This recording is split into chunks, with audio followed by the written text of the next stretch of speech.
Hello दोस्तों, मैं डीडेस में स्वागत करता हूं आप सभी का आपके अपने यूट्यूब चैनल डीडेस क्लासेस पर। तो दोस्तों, हम संविधान के विभिन्न आयामों पर चर्चा कर रहे हैं। आज उन्हीं में से एक देखेंगे। आज जिस आयाम पर हम चर्चा करने वाले हैं वो है सीएजी। सीएजी यानी नियंत्रक एवं महालेखा परीक्षक। आज इसके बारे में हम देखेंगे क्या क्या इसकी क्वालिफिकेशन है, क्या क्या इसके कार्य हैं, क्या क्या इसका कार्यकाल है, सेवानिवृत्ति क्या है, भारत सरकार के लिए क्या काम करता है। तो वो सारी बातों को आज हम देखेंगे। तो सीएजी के बोलते क्या है हम? नियंत्रक एवं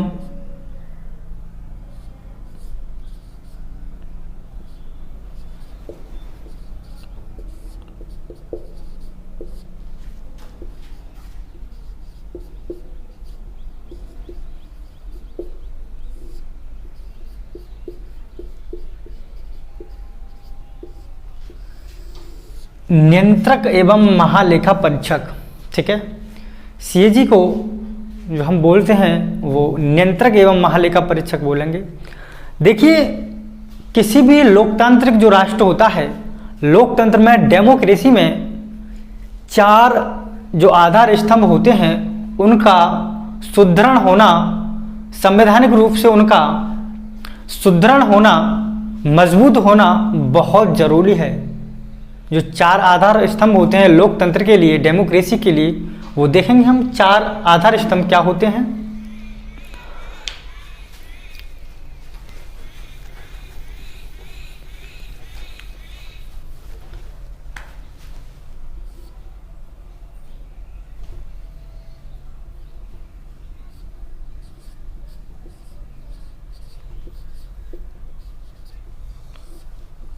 इस लोकतंत्र के लिए 4 आधार स्तंभों का मजबूत और सुदृढ़ होना बहुत जरूरी है। वो 4 आधार स्तंभ क्या हैं? नंबर पहला,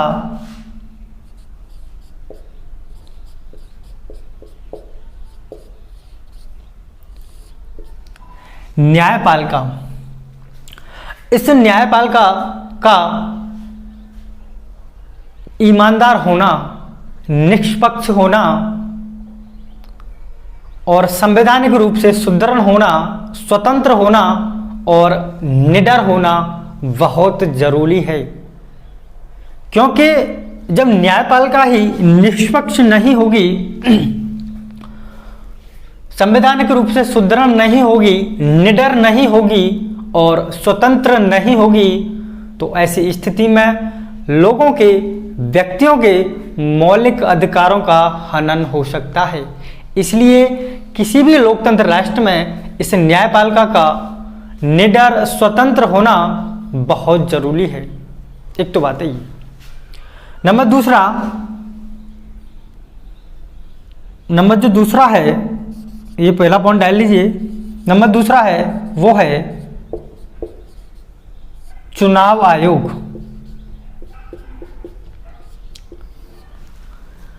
लोकतंत्र में ये चुनाव आयोग है, इसका भी बहुत महत्वपूर्ण योगदान रहता है एक तरह से, क्योंकि चुनाव आयोग का भी संवैधानिक रूप से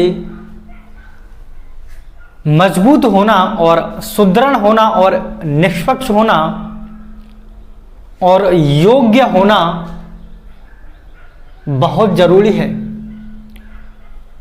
क्योंकि जब चुनाव आयोग ही निष्पक्ष और सुदृढ़ और मजबूत और ईमानदार नहीं होगा, इसका ईमानदार होना भी तो बहुत जरूरी है। चुनाव आयोग का ईमानदार होना बहुत जरूरी है, निष्पक्ष होना भी बहुत जरूरी है। क्योंकि जब चुनाव आयोग ही निष्पक्ष और ईमानदार नहीं होगा तो जो लोग चुन करके जाएंगे वो योग्य लोग कभी भी चुन करके नहीं जाएंगे।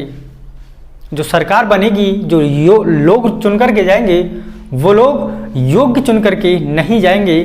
तो इसका भी होना बहुत जरूरी है। नंबर तीसरा जो है वो है सीएजी। इस सीएजी का ईमानदार होना और निष्पक्ष होना भी बहुत जरूरी है। क्योंकि ये वो कार्य करता है, वो कार्य है इसका जो सरकार ने जो जनता का धन खर्च किया है।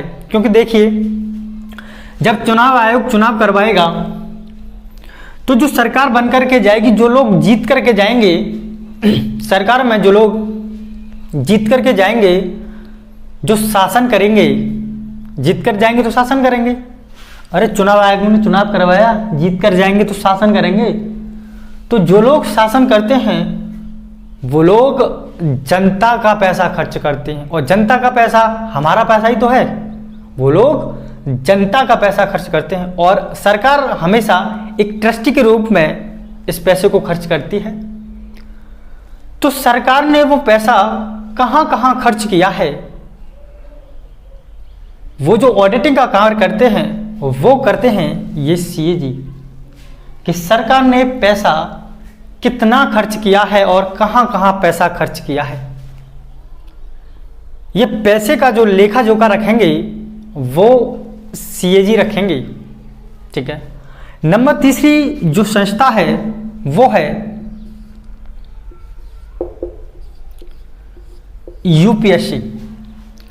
पहली संस्था न्यायपालिका, दूसरा चुनाव आयोग और तीसरा सीएजी, और जो चौथी संस्था है वो है यूपीएससी। ये देश में योग्य व्यक्तियों का चुनाव करती है, योग्य लोगों की जो भर्ती करने का कार्य करती है वो यूपीएससी करती है। यूपीएससी के द्वारा जो भर्तियां की जाती हैं वो देश में जो लोग हैं वो योग्य आ सकें, यानी कि योग्य लोगों की जो भर्तियां करने का कार्य करती है, क्योंकि देश को योग्य लोग ही तो चलाएंगे। तो योग्य लोगों की भर्ती करने का कार्य करती है, वो करती है यूपीएससी। यानी कि लोकतंत्र में इन चारों संस्थाओं का एक महत्वपूर्ण रोल है। ठीक है, तो ये समझ में आ गया होगा आपको। बात करेंगे आज इन्हीं में से हम न तो न्यायपालिका पर बात करेंगे, न चुनाव आयोग पर बात करेंगे, और न यूपीएससी पर बात करेंगे। इन टॉपिक में से आज हम जिस पर बात करने वाले हैं वो है, जिस संस्था पर आज हम बात करने वाले हैं वो है सीएजी। आज हम सिर्फ और सिर्फ सीएजी के बारे में देखेंगे, सीएजी के बारे में बात करेंगे। ठीक है।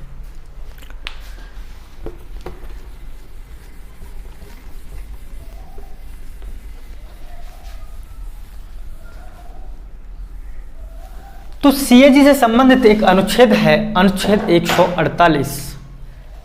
कौन सा अनुच्छेद है? अनुच्छेद 148। ठीक है। अनुच्छेद 48 इस बात को कहता है कि भारत का एक सीएजी यानी कि नियंत्रक एवं महालेखा परीक्षक होगा। किसके बारे में बात करता है?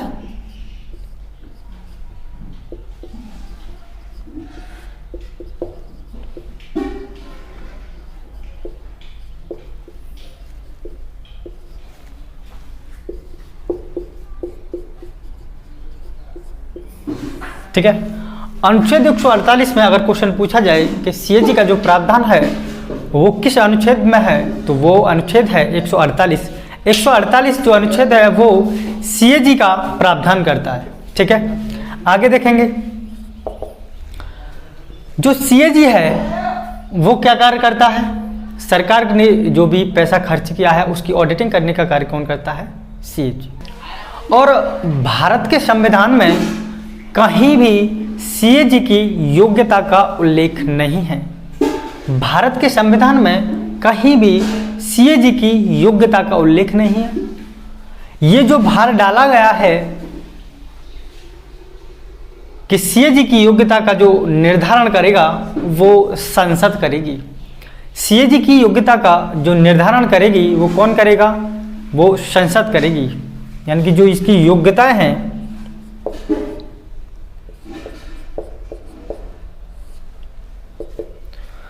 योग्यता का जो निर्धारण करेगी वो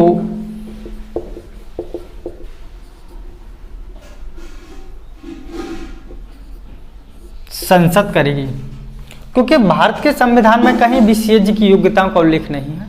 तो आप मुझसे पूछोगे कि फिर कौन बन सकता है सीएजी? तो जो योग्यताओं का जो निर्धारण करेगी वो हमारी जो संसद है, वो इसकी योग्यताओं का निर्धारण करती है कि कौन बनेगा सीएजी। वैसे जो सीएजी पद पर नियुक्त किए जाते हैं वो भारतीय प्रशासनिक सेवा के जो अधिकारी होते हैं, जो सीएजी पद पर नियुक्त किए जाते हैं, जो भारतीय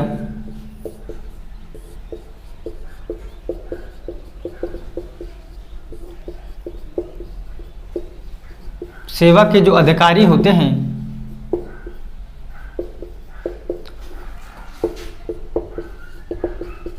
आईएएस, इनमें से ही सीएजी पद पर नियुक्त किए जाते हैं। जो भारतीय प्रशासनिक सेवा के जो अधिकारी होते हैं आईएएस लेवल वाले, उन्हीं को क्या है, सीएजी पद पर नियुक्त किया जाता है। ठीक है, संसद को योग्यता की जिम्मेदारी दी गई है। तो जो सीएजी पद पर जो नियुक्त किए जाते हैं, वो जो आईएएस लेवल के जो अधिकारी होते हैं, भारतीय प्रशासनिक सेवा के जो अधिकारी होते हैं, उन्हीं को हम जो है सीएजी के लिए नियुक्त करते हैं। कौन करता है सीएजी को नियुक्त? तो सीएजी को नियुक्त करने का कार्य राष्ट्रपति जी करते हैं। बल्कि उसको नियुक्त ही नहीं करते, बल्कि राष्ट्रपति जी सीएजी को शपथ भी दिलाते हैं। तो देखेंगे, चर्चा करेंगे।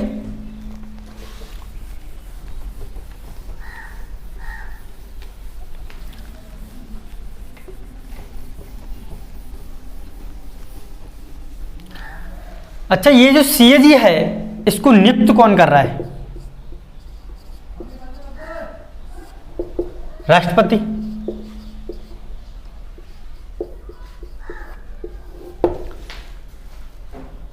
यहां एक बहुत बड़ी कमी मानी जाती है। ये प्राकृतिक न्याय के खिलाफ माना जाता है। कैसे माना जाता है प्राकृतिक न्याय के खिलाफ? एक बात बताइए, सीएजी की नियुक्ति कौन कर रहा है? राष्ट्रपति।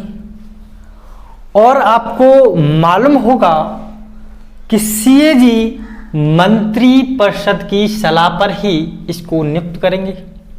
जो नियंत्रक एवं महालेखापरीक्षक है, इनकी जो नियुक्ति है मंत्री परिषद की सलाह पर होगी।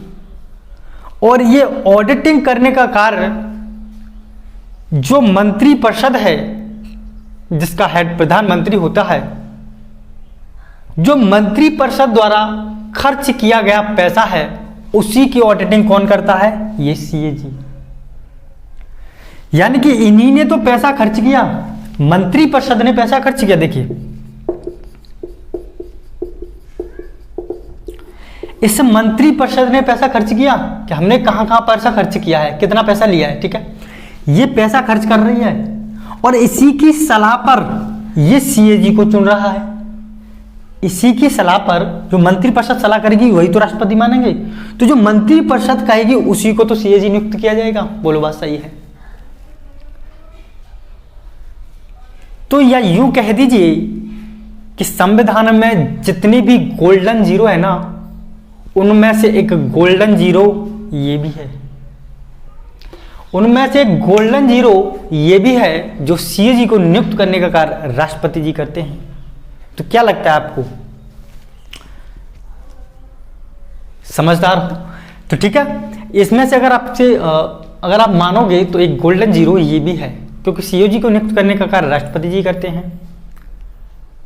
लेकिन ऐसा नहीं है, जब मैं आगे आपको पढ़ाऊंगा तो सबकी नकेल कसने के लिए कोई ना कोई ऊपर बैठा है। ठीक है, देखिए, नियुक्त कौन करेगा? राष्ट्रपति जी करेंगे, मंत्रिपरिषद की सलाह पर करते हैं। तो सीएजी को इस प्रकार नियुक्त किया जाएगा। ठीक है,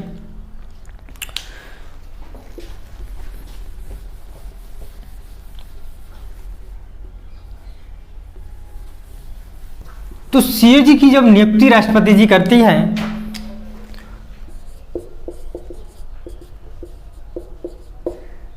जब राष्ट्रपति जी सीएजी की नियुक्ति करते हैं तो सीएजी एक अधिपत्र जारी करते हैं, एक वारंट निकालते हैं जिस पर राष्ट्रपति की सील लगी हुई होती है। जिस पर क्या है? राष्ट्रपति की सील लगी हुई होती है। वो वारंट निकालते हैं यानी इसी प्रकार जो सुप्रीम कोर्ट के मुख्य न्यायाधीश होते हैं उनके लिए भी क्या है, वारंट निकाला जाता है। और जो है उस पर भी क्या है, राष्ट्रपति की सील लगी हुई होती है। यानी कि जब नियुक्ति के समय क्या करेंगे, राष्ट्रपति जी जब नियुक्ति करेंगे तो वारंट जारी करेंगे, एक अधिपत्र जारी होगा और उस पर राष्ट्रपति की सील लगी होगी। ठीक है, देखेंगे राष्ट्रपति का सीएजी का कार्यकाल।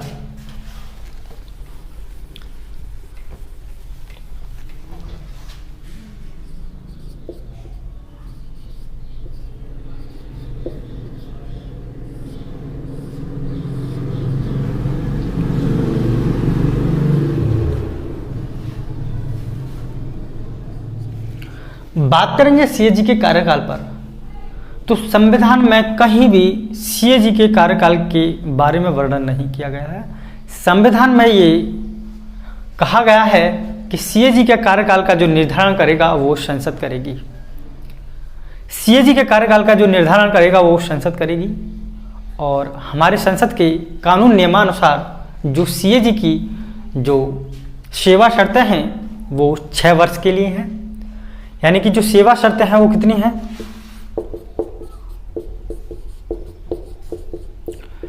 जो सेवा शर्तें हैं वो 6 वर्ष के लिए हैं। और जो सेवानिवृत्ति की शर्तें हैं,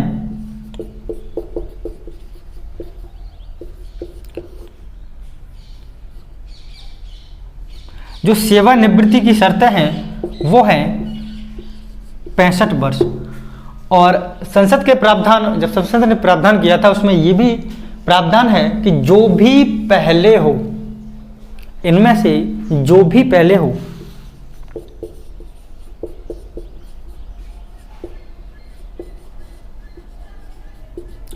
इनमें से जो भी पहले हो या तो 6 वर्ष पहले हो जाए या फिर 65 वर्ष पहले हो जाए। अगर मान लीजिए कोई भी व्यक्ति 1956 में मान लीजिए सीएजी के पद पर नियुक्त किया गया है, तो वो 1956 में नियुक्त किया गया है तो 1962 तक वो अपनी सेवा शर्तें पूरी करेगा। यानी कि 1962 में उसका रिटायरमेंट होगा। मान लीजिए अगर कोई भी व्यक्ति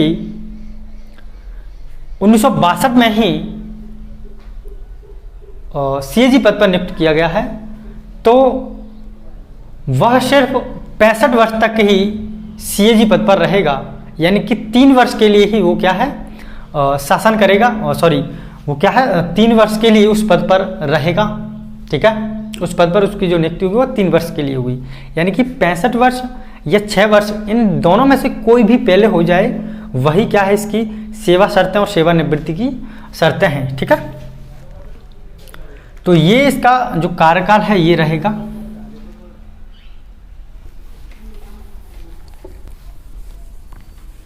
देखो सीएजी को हटाने के लिए प्रावधान कैसे लाया जाता है, यानी कि सीएजी को हटा कैसे सकते हैं, यानी कि इस सीएजी को हटाना,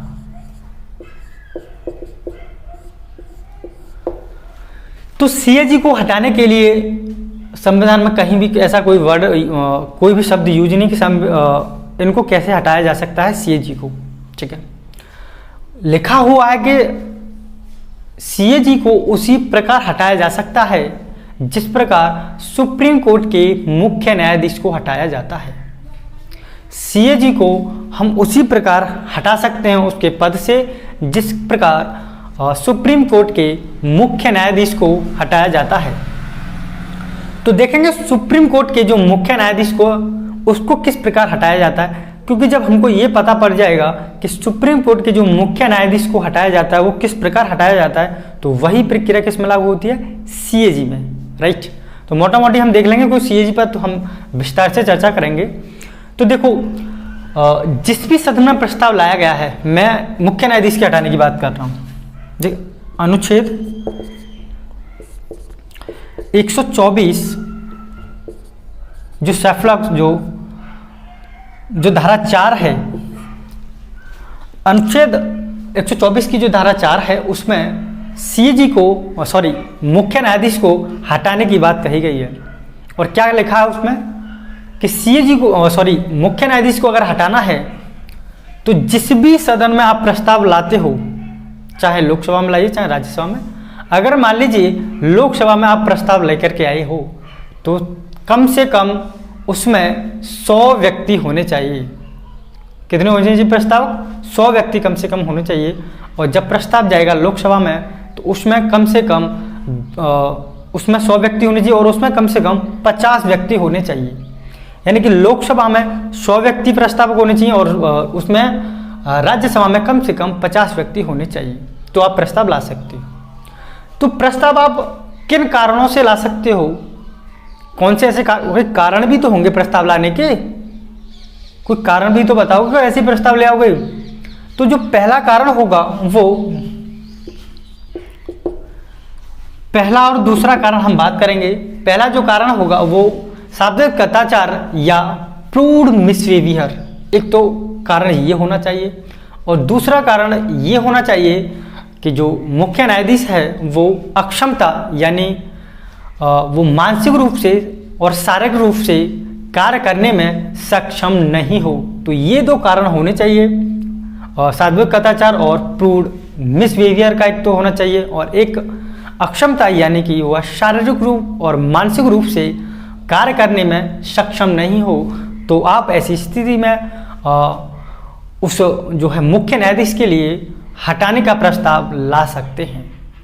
ठीक है, तो इस प्रकार क्या है, जिस प्रकार सीएजी को मुख्य न्यायाधीश को हटाया जाएगा उसी प्रकार इस सीएजी को हटाया जाएगा। ठीक है, हटाने की प्रक्रिया समझ में आ गई। देखेंगे सीएजी का, देखो वेतन, जो सीएजी होता है इसका जो वेतन है वो संसद द्वारा निर्धारित किया जाता है, क्योंकि इसका जो वेतन है वो संचित निधि पर भारत तो होता है।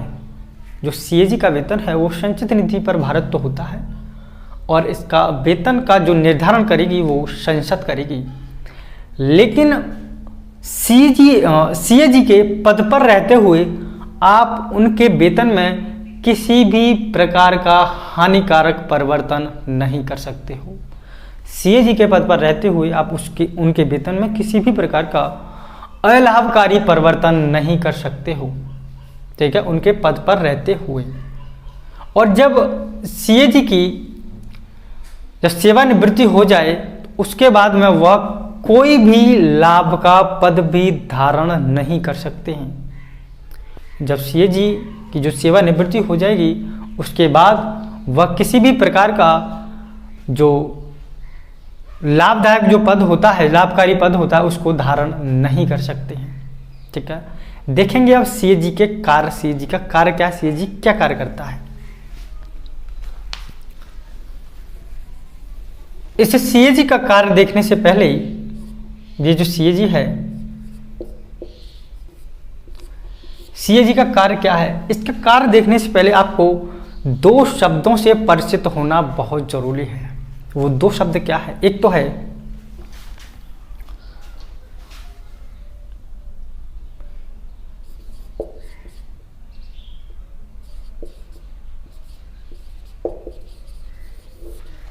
और दूसरा है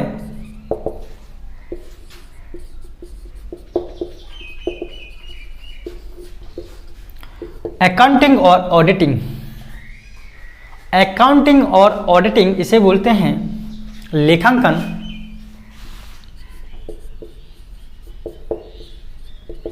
इसे बोलते हैं लेखा परीक्षक।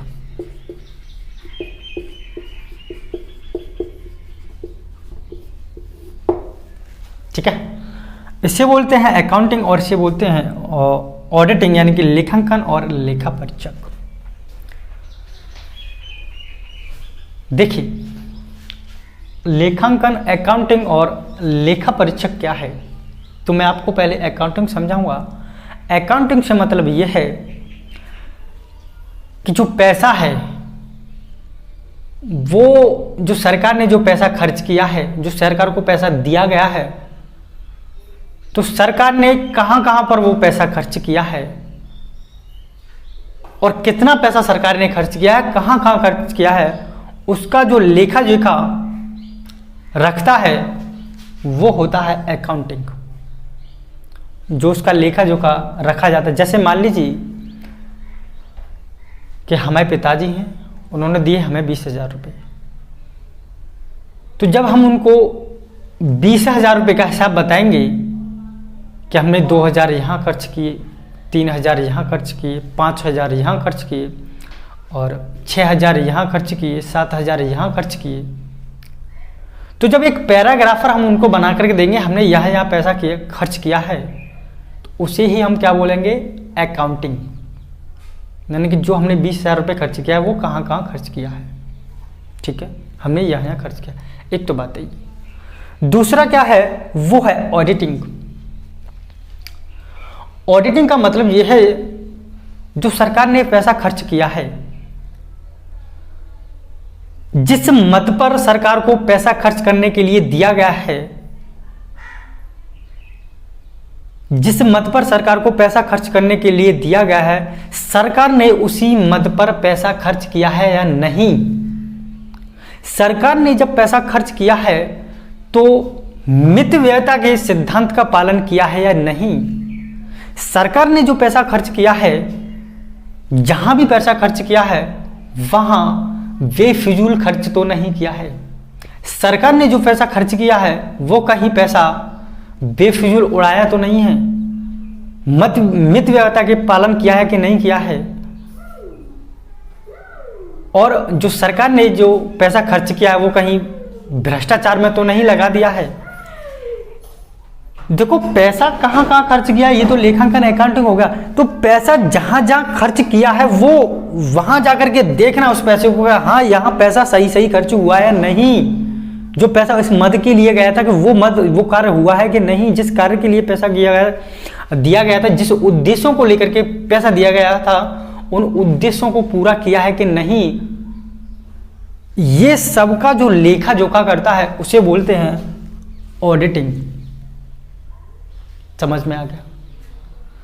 तो अकाउंटिंग अलग है और ऑडिटिंग अलग है। तो जो सीएजी है वर्तमान में यही कार्य करता है, यानी कि जो ऑडिटिंग का कार्य करता है वही करता है सीएजी, नियंत्रक एवं महालेखा परीक्षक। ठीक है, यानी कि ऑडिटिंग का काम कौन करता है, वो करता है ये सीएजी। 1950 से 1976 तक ये जो सीएजी था ये दोनों कार्य करता था। 1950 से 1976 तक ये सीएजी दोनों कार्य करता था, अकाउंटिंग का भी और ऑडिटिंग का भी। तो जब सरकार ने, जो संसद ने जब संशोधन किया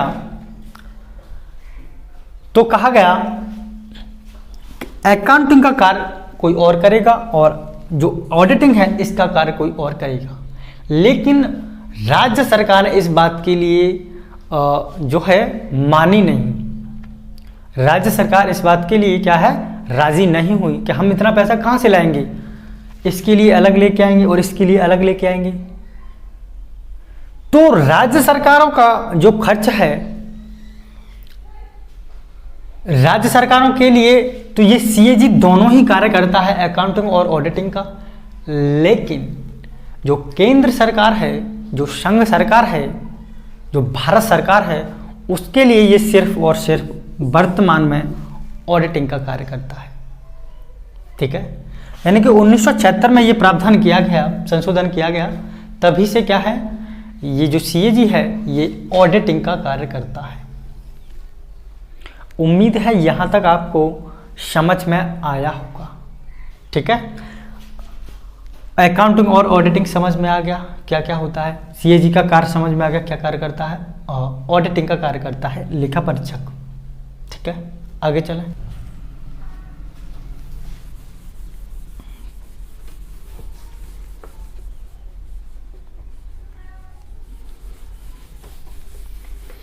देखिए और क्या करता है ये सीएजी। भारत सरकार ने जो भी पैसा खर्च किया है, भारत सरकार का जो खाता है भारत सरकार का जो खाते हैं, भारत सरकार ने जो पैसा खर्च किया है उसको किस प्रारूप में रखना है, उसको किस प्रारूप में रखना है, उस प्रारूप को बताने का या उस प्रारूप को तैयार कराने का कार्य करता है ये CAG। कि उस प्रारूप का जो लेखा है वो किस प्रकार किया जाएगा, उस लेखा का जो प्रारूप होगा, जो भी लेखा है उसका प्रारूप क्या होगा, वो प्रारूप तय करता है CAG। उस प्रारूप तैयार हो गया, फिर उस जो प्रारूप है उस प्रारूप को तैयार करके ये दे दिया जाता है राष्ट्रपति जी को, यानी कि उस प्रारूप को तैयार करके देने का कार्य राष्ट्रपति जी को करता है CAG। राष्ट्रपति जी को जो प्रारूप है उसको देने का कार्य करता है CAG। CAG ने वो प्रारूप पहुंचा दिया राष्ट्रपति जी के पास। अब उस प्रारूप को संसद में रखने का कार्य करेंगे राष्ट्रपति। प्रारूप तैयार हुआ कि सरकार ने ये खर्च किया है, वो ले जा करके दे देगा राष्ट्रपति जी को, ठीक है, यहाँ है ये ऐसे ऐसे करके पैसा खर्च हुआ है, वो पहुंच गया राष्ट्रपति जी के पास। अब जो प्रारूप है उसको जो राष्ट्रपति है वो संसद में रखवाएंगे, ठीक है। अब संसद में वो रखा जाएगा तो संसद की कई समितियां होती हैं, उसमें एक समिति है वित्तीय समिति।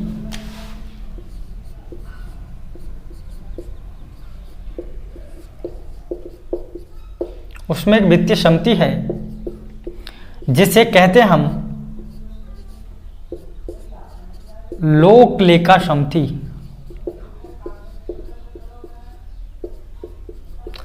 लोक लेखा समिति जो प्रारूप वहां गया है उसकी सही ढंग से जांच करने के लिए जो समिति होती है वो होती है लोक लेखा समिति। वो फिर उस प्रारूप की निपुणता से जांच करती है कि जो पैसा खर्च किया गया है वो सही खर्च किया गया है, सही मद पर खर्च किया गया है नहीं। तो उस प्रारूप की जो जांच करने का कार्य करती है वो करती है लोक लेखा समिति। और इस लोक लेखा समिति में टोटल 22 सदस्य होते हैं। इस लोक लेखा समिति में टोटल 22 सदस्य होते हैं, जिसमें से 15 सदस्य लोकसभा के और जो 7 सदस्य होते हैं वो होते हैं राज्यसभा के।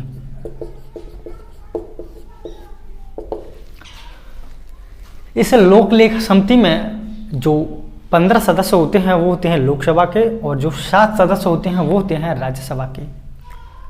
मैंने आपको एक बात बताई थी कि CAG को कौन नियुक्त करता है, राष्ट्रपति। और राष्ट्रपति किसकी सलाह पर कार्य करेगा, मंत्रिपरिषद की पर। और जो पैसा खर्च किया वो किसने खर्च किया है, मंत्रिपरिषद ने। तो उन्हीं का आदमी हो गया CAG, तो एक तरह से माना जाए तो, क्योंकि जो मंत्रिपरिषद सलाह करेगी वही तो चुन करके राष्ट्रपति जी लेके आएंगे CAG, ठीक है। लेकिन देखिए संविधान की खूबसूरती, ठीक है, चुन लिया कोई दिक्कत नहीं। अब देखिए लोक लेखा समिति इसकी जांच करेगी प्रारूप की। कितने सदस्य होंगे, 22, 15 लोकसभा के और 7 राज्यसभा के। अब इसमें जो अध्यक्षता करेगा, इस लोक लेखा समिति में जो अध्यक्षता करेगा उस प्रारूप को जांचने की, वो करते हैं जो विपक्ष के नेता होते हैं वो। यानी कि इसका जो अध्यक्ष होता है वो विपक्ष का नेता होता है। तो क्या है, पैसा कहीं भी फालतू या भ्रष्टाचार में या बेफिजूल खर्च नहीं होगा, क्योंकि वहां बैठा हुआ है, चलो आप कर लीजिए कितना करना है उतना, लेकिन विपक्ष में जो बैठा हुआ है वो इसकी जांच करेगा, ठीक है। तो देखिए 1976 से जो हमने एक अलग से पद बना दिया था वो था CAG ऑडिटिंग का। तो आपको एक फैक्ट और 2 मैं और बताना चाहूँगा। जैसे जो पहले जो CAG थे वो थे नरहरि राव। भारत के पहले CAG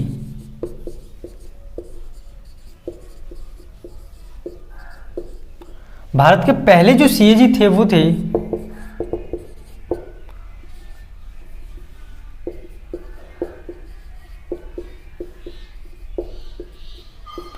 भारत के जो पहले CAG थे वो थे नरहरि राव।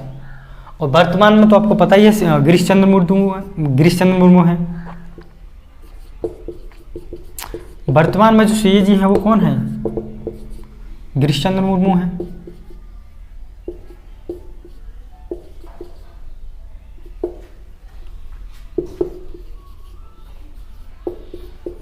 ठीक है, वर्तमान सीएजी गिरीश चंद्र मुर्मू और पहले जो सीएजी थे वो थे नरहरि अरा।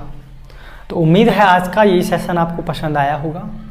जैसे आयाम पर हमने आज चर्चा की है सीएजी पर, उम्मीद है आपको अच्छा लगा होगा। तो दोस्तों आज का सेशन मैं यहीं पर समाप्त करता हूँ।